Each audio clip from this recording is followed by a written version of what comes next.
Para a aula de hoje, o tema está ali na página 15,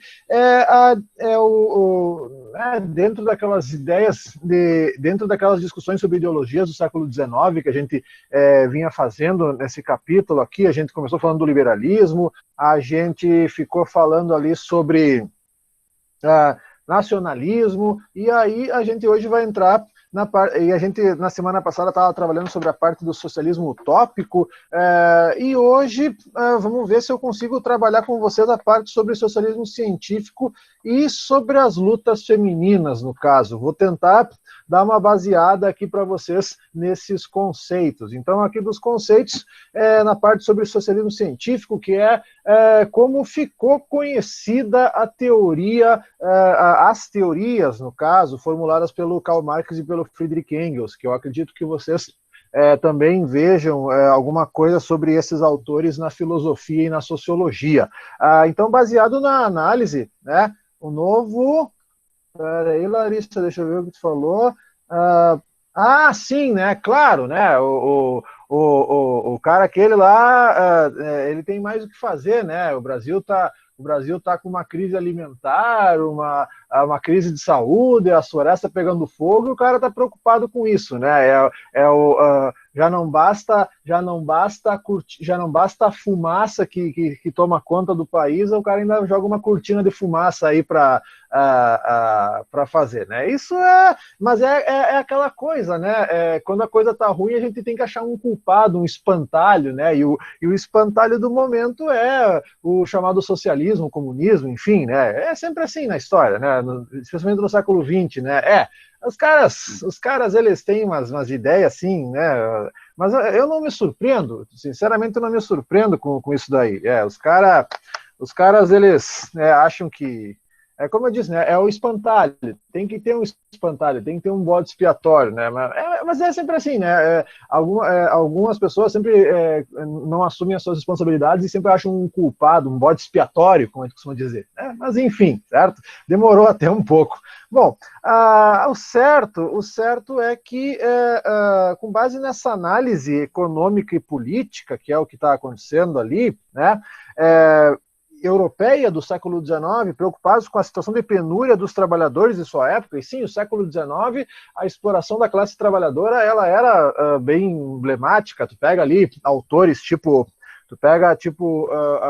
alguns filmes que eu comentei com você sobre a exploração da mão de obra da classe trabalhadora na Europa, isso é bem fácil de perceber. Então aqui os alemães, Karl Marx e Friedrich Engels, procuraram compreender os mecanismos do sistema capitalista porque acreditavam que após esse entendimento seria possível encontrar os meios para a sua produção. E aí usa do conceito, um método de análise histórica. Então, assim, essa aula é uma aula sobre teorias, né? Essa aula aqui é o chamado materialismo histórico. O que corresponde esse lance do materialismo histórico que a gente tem aqui, né? Materialismo histórico, então, seria as maneiras como os seres humanos se organizam para produzir as condições materiais de sua existência, né? Então, aqui no caso, condicionando a vida social, política, cultural e ideológica para esse sistema. O ponto de partida do materialismo histórico era a crítica à chamada filosofia idealista alemã, essa filosofia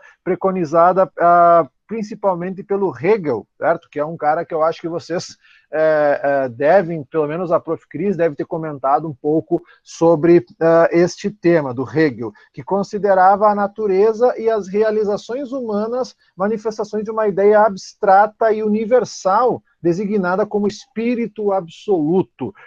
A história da humanidade, segundo Hegel, era um movimento de afirmação e realização desse espírito. Só que espírito, gurizada, é uma coisa muito abstrata.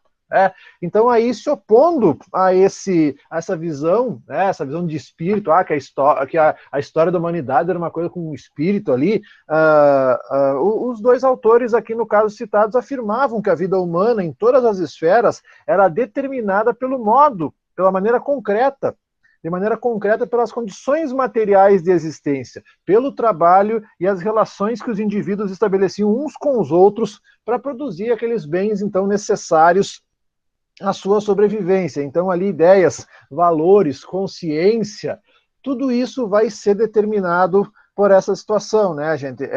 Determinados, em última instância, pela realidade material, que é aquilo que, no caso, a gente vai chamar, né, os chamados modos de produção. Quando a gente pensa em modos de produção, a gente pensa assim, ó, né, quando, pegando essa linha teórica, que na história da humanidade houveram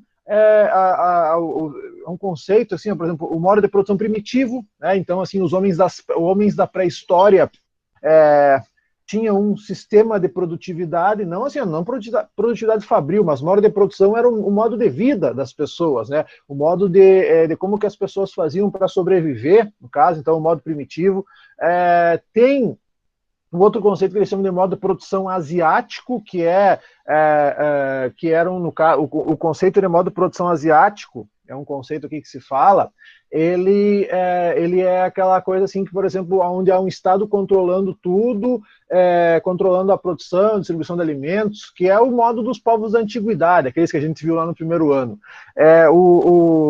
No caso, Marx e Engels também, eles conceituaram outro modo de produção, que foi muito comum na antiguidade, o modo escravista, né? Que no caso, o modo de produção escravista, ele foi... quer dizer, quando falo em modo de produção, é como que o trabalho é feito, no caso, né? O modo escravista é as sociedades antigas greco-romanas, por exemplo, né? A sociedade grega, a sociedade romana, elas tinham na base produtiva a escravidão. E aí, quando a gente viu, por exemplo, no primeiro ano, que Roma começou a entrar em colapso, quando o próprio sistema de produção escravista, ou o próprio modo escravista, ele começou a entrar em colapso pela falta de mão de obra, enfim, fim das guerras de expansão, certo? Então, aí o modo feudal, que é o período ali da Idade Média, que a gente costuma falar, e agora, nesse período que o Marx que ele viveu, o que predomina é o chamado modo de produção capitalista, né, que está ali a Revolução Industrial, a industrialização do continente europeu, enfim, e aí ele propõe um outro modo que vai ser o socialista, mas aí é posterior a ele, tá? Então, assim, turma, então, justamente a transformação dos seus modos de produção que está falando ali, né? Os modos de produção, então, as condições materiais para sua existência.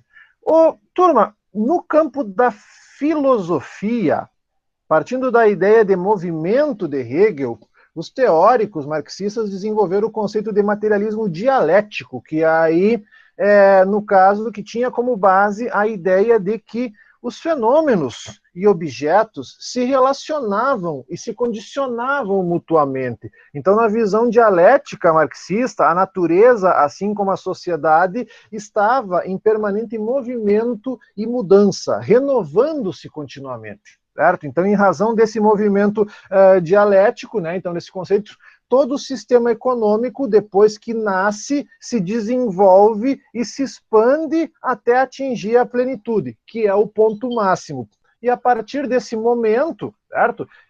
Deixa eu só aceitar quem está entrando agora. E a partir desse processo, as contradições se envolvem no interior do sistema, se desenvolvem no interior do sistema, e essas contradições vão agregando elementos que para a destruição do sistema vigente e a criação de outro que o vai substituir. E esse novo sistema, por ser superior, poderia absorver as características positivas do anterior. Essa coisa de materialismo dialético, assim, então, eu dei o exemplo aqui dos romanos, certo? Vamos pegar a sociedade romana como exemplo. Os romanos, que já que é o fundo aqui da imagem, né? Os romanos, por exemplo, eles basearam a sua estrutura, como eu estava comentando, no trabalho escravo. Esse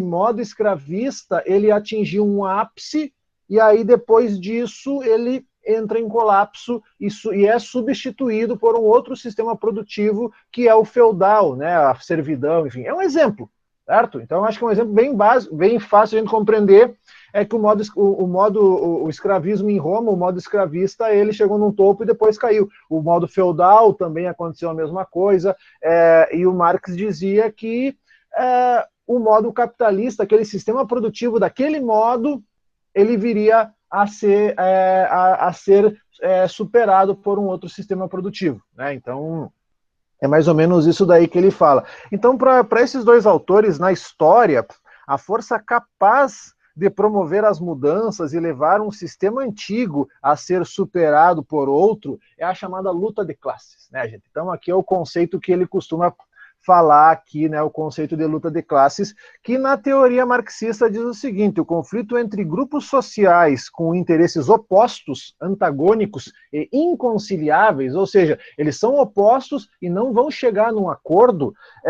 tinha sido o motor das transformações sociais que haviam marcado a história da humanidade. Então, ele fala que a história, na verdade, né, se você pegar a obra mais básica da chamada literatura marxista, não literatura aqui, literatura no sentido de escrita mesmo, a obra mais conhecida dele, que é o Manifesto Comunista, de 1848, ele fala que a história da humanidade é a história da luta de classes. Então ele coloca como exemplo lá os senhores e os escravos, o servo e o senhor feudal, o burguesia e proletariado, que é um outro conceito que ele usa bastante, certo? Então que seria uma disputa entre duas classes que tinham interesses opostos e que não seriam conciliáveis em nenhum momento. Essa é a ideia, tá, turma?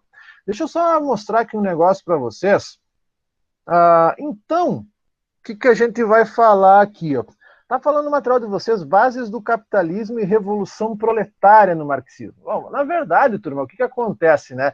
Ele está dizendo aqui no material, segundo a análise marxista, como o capital não tem pátria, certo? O dinheiro não tem pátria, ele oprime as pessoas em todo o mundo, e por isso a luta contra o capitalismo deve ultrapassar as fronteiras nacionais, explicitando o caráter internacional da luta de classes. Essa palavra, esse conceito de luta de classes, na verdade, se vocês forem parar para analisar, ele acontece seguidamente. Se tu vai compreender as disputas que ocorrem no mundo, a disputa pelo poder, principalmente, é uma luta de classes. Certo? A gente está vivendo isso, por mais que algumas pessoas neguem que não esteja acontecendo, não é uma luta assim, combate, porrada, mas a discussão de ideias, ela não deixa. Essa própria questão desse projeto aí que vocês estavam comentando no começo da manhã, né? Essa coisa aí do filho do presidente, isso não deixa de ser uma luta de classes. Certo? Então, ali um querendo, por estar no poder, querendo eliminar, querendo tirar a discussão, isso aí não deixa de ser uma luta de classe. Isso não vai deixar de ser. Bom, ali, fala, o principal objeto de estudo de Marx e Engels foi a sociedade em que viviam, certo? Então, assim, a sociedade que eles viviam era a sociedade europeia, industrial, a mão de obra da maioria das pessoas humildes sendo explorada, enquanto que os donos dos meios de produção viviam, assim, num luxo, bem gordos, assim, no caso, né? Se você for pegar alguns exemplos, sempre aparece, tipo, o trabalhador esquelético, faminto, trabalhando feito louco, enquanto que o patrão, o dono, né, bem gordo, assim, certo? Gordo não no sentido físico, mas no sentido financeiro, inclusive, certo?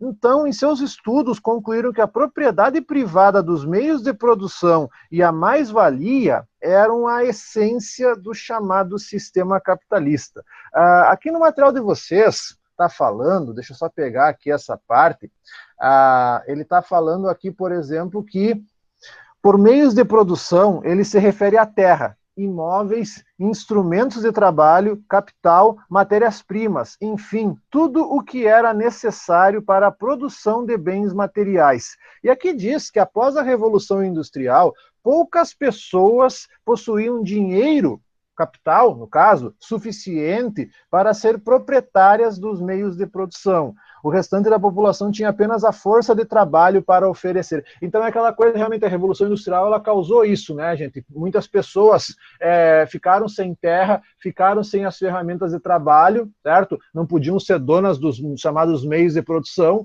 e aí elas acabam tendo que trabalhar para alguém para poucas pessoas, no caso, que tem posse desses bens, certo? Assim, então, a sociedade, segundo a teoria desses dois autores, a sociedade capitalista industrial, ela era composta de duas classes, que são, aqui no caso, a burguesia, né, que é a detentora dos meios de produção, tá? E o proletariado, que é aquele que detém a força de trabalho, apenas a força de trabalho. Ele não tem mais nada a oferecer, a não ser a sua força de trabalho, certo? Para Marx e Engels, o processo pelo qual as propriedades foram transferidas para mãos de poucas pessoas, formando o capital necessário para o investimento e a posse das indústrias, teve como base, entre outros fatores, o fechamento e a apropriação de terras comunais, como foi na Inglaterra, a exploração colonial, como estava ainda acontecendo e durou ainda muito tempo, e o escravismo. Ou seja, a acumulação primitiva de capital foi um processo marcado pela violência e pela pilhagem, o que não está errado, certo? Olha, se vocês forem pegar a maioria dos países desenvolvidos do mundo, vamos analisar isso friamente. Se vocês forem pegar a maioria dos países desenvolvidos do mundo, eles enriqueceram, né? Eles foram acumulando riqueza desse modo, exploração colonial, explorando a questão do trabalho escravo, certo? Do tráfico de pessoas, porque assim, não era só ir lá buscar as pessoas para trazer para trabalhar, isso era um negócio, isso gerava dinheiro. Então tu pega, por exemplo, vários autores, várias pessoas aí famosas, no passado, elas se usaram desse meio aí para ganhar dinheiro. A própria rainha Elizabeth I da Inglaterra, ela era sócia de um navio de escravos.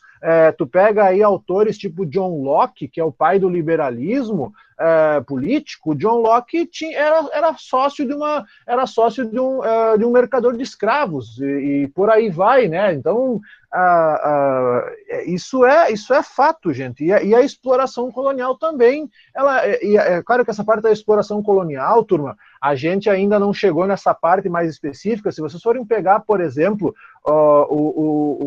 no próximo módulo que a gente vai falar sobre neocolonialismo, né, que foi no caso a nova corrida colonialista à África e à Ásia no século XIX, também pode entrar nesse ponto. E aí então diz aqui, ó, que essa relação desigual tornou possível aos proprietários comprar a força de trabalho do proletariado em troca de um salário que representava um valor sempre menor do que os trabalhadores haviam efetivamente feito. Tá? Isso possibilitava a produção de valores adicionais cujo trabalho correspondente não era pago aos operários. Esses valores adicionais foram chamados na teoria marxista, e deixa eu voltar aqui um slide aqui para você entender, de mais-valia, certo? Então ali que fala o que estava por trás do valor da força de trabalho, dos salários, das mercadorias, etc., eram as relações sociais capitalistas. Então, assim, por exemplo, o conceito de mais-valia, gurizada, ele é um conceito que vocês vão ver muito na área das humanas. E aqui, só para vocês verem, deixa eu ler um negócio aqui para vocês, ó, tá? Eu vou estar lendo um trecho aqui para vocês agora. É um trecho... ele é um trecho daquela obra O Capital, que eu estou lendo aqui, e um outro trecho aqui do Anti-Düring, que é um livro do Friedrich Engels, tá? O livro Anti-Düring. Eu vou ler aqui para vocês então o que acontece. Ó. Constatamos que a totalidade da classe dos capitalistas de cada país enriquece continuamente diante dos nossos olhos, vendendo mais caro do que havia comprado, apropriando-se de mais-valia, ou mais valor também, se vocês forem encontrar. No caso, aqui está dizendo mais valor ou mais-valia, tanto faz. Estamos, portanto, no mesmo ponto em que começamos. De onde provém essa mais-valia, esse mais-valor? Essa é a questão que precisa ser resolvida, e isso tem de ser feito pela via puramente econômica, excluindo toda e qualquer trapaça, toda interferência de qualquer poder. A pergunta é esta: como é possível vender continuamente mais caro do que se comprou, mesmo pressupondo-se que continuamente são trocados valores iguais por valores iguais? A solução dessa questão constitui o feito mais meritório e memorável da obra de Marx. Ela lança a luz do dia sobre áreas econômicas em que anteriormente tanto os socialistas quanto os economistas burgueses tateavam na mais profunda escuridão. Constitui a data de nascimento do socialismo científico e em torno dela se agrupa A solução é a seguinte: o aumento do valor do dinheiro que se pretende transformar em capital não pode provir desse dinheiro nem originar-se da compra, visto que, nestes casos, esse dinheiro apenas concretiza o preço da mercadoria. E esse preço, pressupondo que valores iguais estão sendo trocados, não é diferente do seu valor. Porém, pela mesma razão, o aumento do valor não pode proceder da venda da mercadoria. A mudança tem de ocorrer, portanto, com a mercadoria que é comprada, mas não com o seu valor. Já que ela é comprada e vendida pelo seu valor, ela tem de ocorrer com seu valor de uso como tal, né? Então diz assim, ó, né, aqui num trecho: para poder extrair valor do consumo de uma mercadoria, nosso possuidor de dinheiro teria de ter a sorte de descobrir no mercado uma mercadoria cujo próprio valor de uso possuísse característica peculiar de ser fonte de valor, cujo próprio consumo fosse, portanto, objetivação do trabalho e, por conseguinte, criação de valor. E possuidor de dinheiro encontra-se no mercado uma tal mercadoria específica que é a capacidade de trabalho ou força de trabalho. Então, assim, na verdade, gente, o trabalho como tal, ele não pode possuir valor, mas esse de modo algum é o caso da força de trabalho. Mais ou menos assim, ó, essa parte é meio complicadinha de compreender realmente, tá, gente? Na verdade, se eu fosse pegar, se eu fosse tentar, por exemplo, dar aqui o que seria uma mais-valia desse conceito, tipo assim, ó, né, vamos supor, tá? Eu tô aqui dando essa aula para vocês, certo? Eu tô aqui dando essa aula para vocês, e aí, tecnicamente, eu estou recebendo para isso, né? Só que todo o trabalho que eu tenho para preparar essa aula, para selecionar materiais, para depois pegar essa aula, dedicar um tempo para editar esse material que eu estou trabalhando aqui com vocês, para eu buscar outra coisa, para eu lançar na rede, eu não recebo. Certo? É tipo isso. É mais ou menos assim, ó. Então, se você pegar numa fábrica, numa produção ali, o que eu produzo no dia, ele vai me...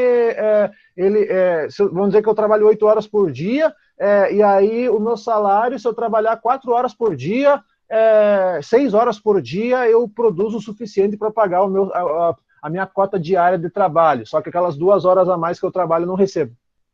Mais ou menos isso, tá, gente? Isso é uma explicação que esse conceito aqui, vocês podem, inclusive, dar uma olhada naqueles materiais que eu mandei para vocês na semana passada, daquela coleção que tem lá, inclusive naquele material do Drive, da coleção Primeiros Passos, há um livro específico lá sobre esses conceitos de mais-valia, de materialismo, enfim, materialismo dialético, essas coisas. Vocês podem pegar lá e vocês podem dar uma olhada naquele material que eu mandei para vocês, que ele é show de bola, certo? Pegue aqueles arquivos que eu mandei para vocês e deem essa olhada que vale bem a pena, tá? Assim, ó, turma, virando aqui, vamos selecionar, vamos virando aqui, passei para cá, aqui, tá? Virando na página 16, diz o seguinte: segundo Marx e Engels, a classe proletária que produzia diretamente os meios necessários à subsistência da população, ela era revolucionária por excelência, segundo a teoria deles, tá? Se era ou não, aí já é outras coisas, pois somente ela poderia romper com o capitalismo, né? Segundo aqui a teoria dos dois autores.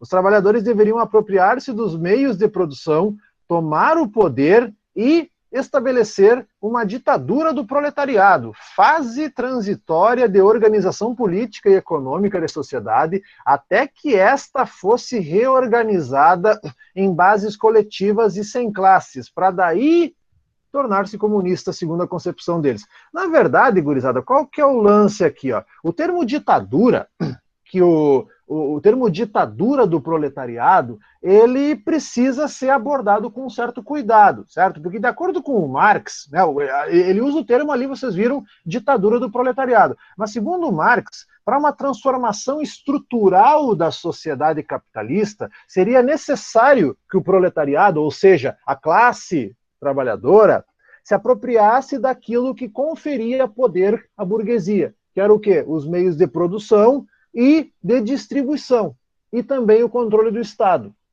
Só dessa forma é que o operariado, como classe, poderia ditar as regras do jogo.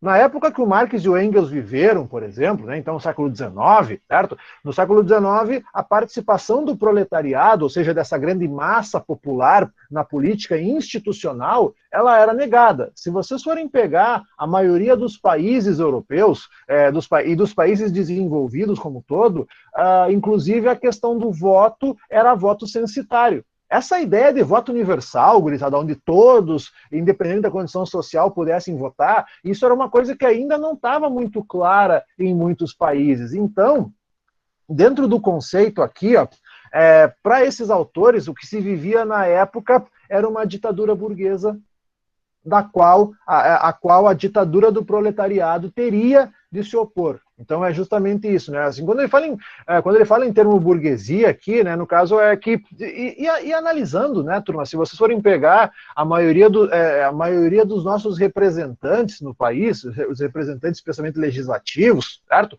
Eles são oriundos de classes mais abastadas e que vão acabar depois de eleitos, vão acabar depois de serem eleitos, lutar para representar essa classe da qual eles pertencem, né? Então quando, no caso, na época que o Marx e Engels vivia, a participação da grande massa popular, ela pouco acontecia, ou nem acontecia, como é o caso aqui dele, certo? Então, ali, quando ele fala, né, de que deveria haver essa fase transitória do proletário assumir o poder e depois eliminar as classes, né, mas como a classe proprietária não aceitaria facilmente essa transformação na sociedade e a perda dos seus privilégios, e não existindo outro meio de viabilizar o poder político pelo proletariado, essas mudanças teriam de ser feitas por meio de uma revolução. Tá?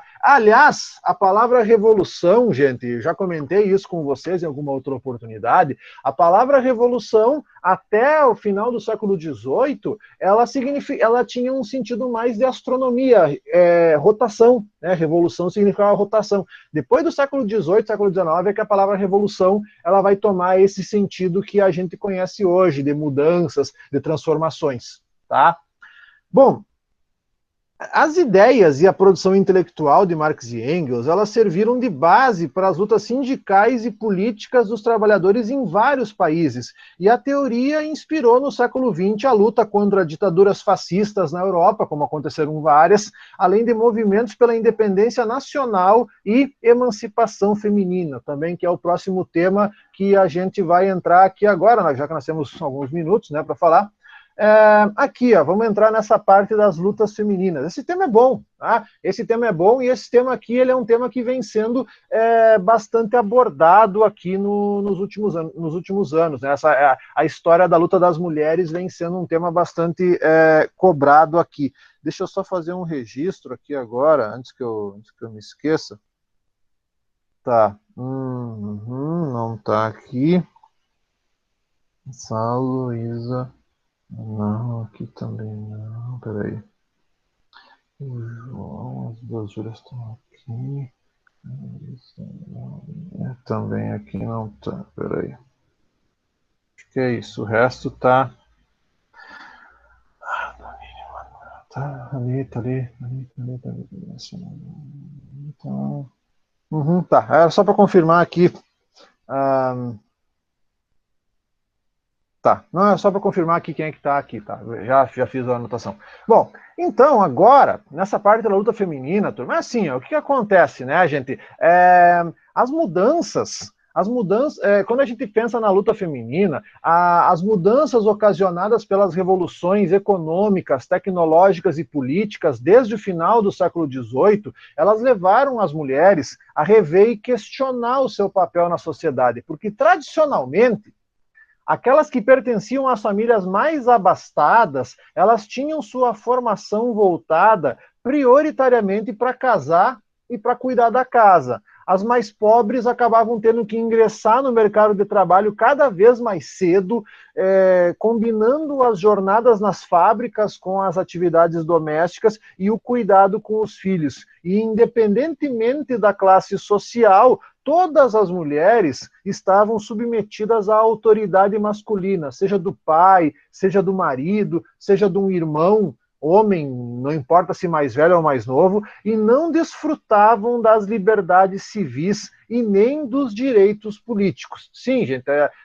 se hoje as mulheres elas têm uma série de direitos, né, adquiridos, é por causa dessas mobilizações, porque se dependesse da vontade dos homens poderosos daquele tempo e dos tempos anteriores, as mulheres nunca tinham saído da sua condição caseira, digamos assim. Isso é uma coisa que realmente acontecia quando você analisa a história das mulheres. Então aqui, ó, a gente vai ver que, influenciadas por pensadores liberais, pelos socialistas utópicos e pela teoria marxista, mulheres como Mary Wollstonecraft, que vocês já devem ter, algumas de vocês, quem sabe, já devem ter ouvido falar um pouco dessa autora, Mary Wollstonecraft, que foi quem lançou na Grã-Bretanha a obra A Reivindicação dos Direitos da Mulher, que é um clássico na luta feminina, então ali Flora Tristan, George Sand, que era o pseudônimo de Aurore Dupin, e outras intelectuais tornaram-se importantes ativistas na defesa dos direitos das mulheres e dos trabalhadores e engajaram-se ativamente na luta por uma sociedade mais igualitária. Apesar das mudanças sociais e econômicas ocorridas desde o início da industrialização, a maioria das mulheres ocupavam um papel secundário na sociedade em que viviam. As mulheres ricas, então, cedo casavam, a instrução que tinham era voltada para rezar e para cuidar da família e da casa. Uma vez casadas, viravam posse do marido, que tinha total domínio sobre elas e os filhos, e não podiam, em muitos casos muitas delas não podiam nem sair desacompanhadas nas ruas, e eram proibidas de adquirir bens ou exercer uma profissão. Se bem que essa realidade, né, turma, essa realidade, a gente acha que ela só existia no século XIX, mas se você pegar a história do Brasil do Brasil no começo do século XX, isso também acontecia com as mulheres, né, de não poder sair na rua desacompanhada à noite. Olha só os absurdos, né? Ainda bem que as sociedades mudam, que os costumes mudam, se a gente for parar para analisar. E aí, o que a gente vai pegar aqui, ó, certo? As mulheres pobres, em geral, então, tinham que trabalhar cedo. Ainda solteiras, trabalhavam longas horas na indústria, ganhavam muito menos do que os homens, e as operárias casadas tinham que se dobrar em duas partes, desdobrar em duas partes, cuidar da casa e dos filhos, também é coisa. Ricas ou pobres, elas tanto rica ou pobre, eram atingidas pela violência doméstica, além de serem consideradas inferiores aos homens e de não existir legislação que as amparasse. E aí, em razão disso, dessa diferença entre os gêneros, várias intelectuais se organizaram e passaram a lutar pela igualdade de direitos entre homens e mulheres. Então, na Grã-Bretanha, na França e nos Estados Unidos, onde as mudanças sociais provocadas pela industrialização e a difusão do pensamento liberal e socialista foram maiores, a luta das mulheres também foi proporcional. Dentre outras coisas, essas intelectuais reivindicavam o direito a uma educação de boa qualidade às mulheres, o direito ao voto feminino, a legalização do divórcio, e aí, para isso, elas organizaram marchas e petições, fundaram clubes populares, editaram jornais, publicaram manifestos e romances para difundir as suas ideias, e muitas dessas ativistas foram discriminadas. Imagina, né? Mulher se levantando naquele tempo para lutar por objetivos assim tão ousados. Ao questionar a hierarquização da sociedade e exigir condições igualitárias de trabalho, essas mulheres foram pioneiras num movimento que ganharia força apenas no século XX, que é o feminismo. Certo? Então, aqui no caso, se vocês forem analisar, vocês têm ali uma linha do tempo, ali no material de vocês, a luta das mulheres pelo mundo. Então, lá durante a Revolução Francesa, Olympe de Gouges escreve a Declaração dos Direitos da Mulher e da Cidadã, manifesto reivindicando igualdade de direitos entre os homens. Então, eu tenho até um material aqui, na verdade, eu tenho dois materiais, eu tenho eu tenho aquele dicionário, né, de gênero que eu havia mostrado para vocês um dia. Eu tenho aqui nesse dicionário, deve ter, deixa eu só conferir aqui para vocês. Sim, aqui nesse dicionário tem aqui um verbete sobre a Mary Wollstonecraft, que é lá no final do dicionário, aparece aqui. Olympe de Gouget tem aqui, no caso, tem aqui um verbete sobre a Olympe de Gouget. Tem aqui também, né, no caso, no Brasil, em 1827, uma lei promulgada por Dom Pedro I autoriza as mulheres a receber educação primária. 1879, nova lei promulgada no Brasil autoriza a presença feminina nos cursos superiores. Então, olha só, turma, apenas há 140 anos atrás que as mulheres puderam ingressar num curso superior no Brasil. E ali vocês estão vendo no final, 1893, a Nova Zelândia é o primeiro país a conceder o direito de voto às mulheres. Mas, como eu já devo ter comentado com vocês há algum tempo atrás, na Nova Zelândia isso só foi permitido porque, assim, ó, a Nova Zelândia ela funcionava meio que como uma espécie de colônia penal da Inglaterra. Gurizada, Austrália e Nova Zelândia, quando alguém incomodava demais lá na Grã-Bretanha, eram despachados lá para a Oceania. E aí, lá para a Nova Zelândia, foram muitas pessoas ligadas a movimento sindical e feminista, presas na Inglaterra, foram mandadas para lá. E aí, lá, elas puderam tomar conta.